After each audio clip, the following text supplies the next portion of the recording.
Praise the Lord. ஆவியின் கனிகள்ல அன்பு, சந்தோஷம், சமாதானம் இதை குறித்து நம்ம பார்த்தோம். இன்னைக்கு நீடிய பொறுமை அப்படிங்கிறத குறித்து பார்க்க போறோம். நம்ம எதுக்கெல்லாம் பொறுமையா இருக்கணும் அப்படின்னா, முதலாவது நம்ம வாக்குத்தத்தத்தை பெற்றுக்கொள்ளும்படிக்கு பொறுமையா இருக்கணும். எபிரேயர் 10வது அதிகாரம் 36வது வசனம் சொல்லுது, வாக்குத்தத்தம் பண்ணப்பட்டதை பெறும்படிக்கு பொறுமை உங்களுக்கு வேண்டியதா இருக்கிறது. அப்போ நம்ம ரட்சிக்கப்பட்ட பிள்ளைகளா இருக்கும் போது நம்ம எப்படி இருப்போம்னா, கடவுள் கூட, இயேசு கிறிஸ்து கூட ஒரு பர்சனல் ரிலேஷன்ஷிப்ல இருப்போம். அப்போ நம்ம லைஃப்ல நடக்க போற ஒரு காரியத்தை கடவுள் நமக்கு ப்ராமிஸ் பண்ணி, இப்படி உன் வாழ்க்கையில நான் நடத்துவேன் அப்படின்னு சொல்லி நமக்கு ஒரு ப்ராமிஸ் பண்ணுவார். எப்படி ஆபிரகாமுக்கு உன் சந்ததியை பெருக பண்ணுவேன் அப்படின்னு சொன்னாரு. யோசேப்புக்கு நீ ஒரு ஹை பொசிஷனுக்கு போவ, உன் சகோதரர்லாம் அவனை வணங்குவாங்கன்னு சொல்லி ஒரு ப்ராமிஸ் பண்ணார்.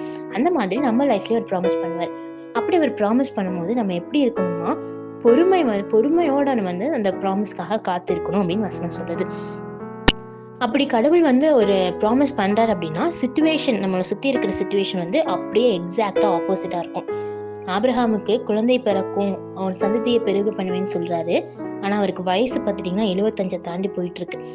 யோசேப்புக்கு நீ ஒரு ஹை பொசிஷனுக்கு போவேன்னு சொல்றாரு. ஆனா அவர் ஒரு அடிமையா இன்னொரு தேசத்துக்கு போறாரு.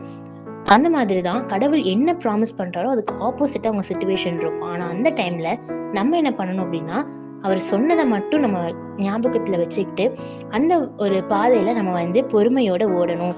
எபிரேயர் 12வது அதிகாரம் 1வது வசனத்துல நமக்கு நியமித்திருக்கிற ஓட்டத்தில் பொறுமையோட ஓட கடவும் அப்படின்னு போட்டிருக்கு.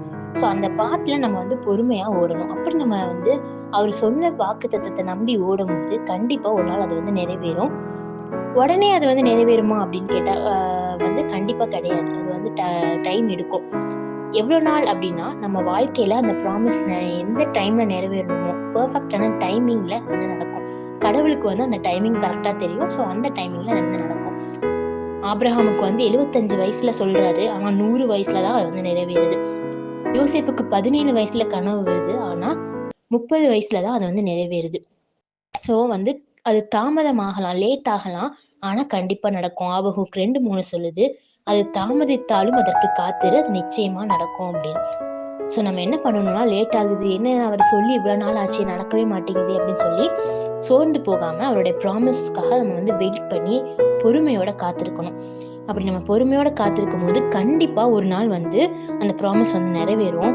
அப்போ நம்மளுக்கு அப்படியே எதிர்பார்க்காத விதத்துல நம்மளுக்கு சந்தோஷம் கிடைக்கும்.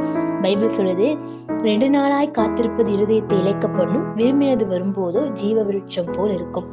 நீங்க ஒரு விஷயத்துக்காக ரொம்ப நாளா வெயிட் பண்ணிட்டே இருந்து திடீர்னு ஒரு நாள் கிடைக்கும் போது நம்மளுக்கு அது பயங்கரமான ஒரு சந்தோஷத்தை கொடுக்கும்.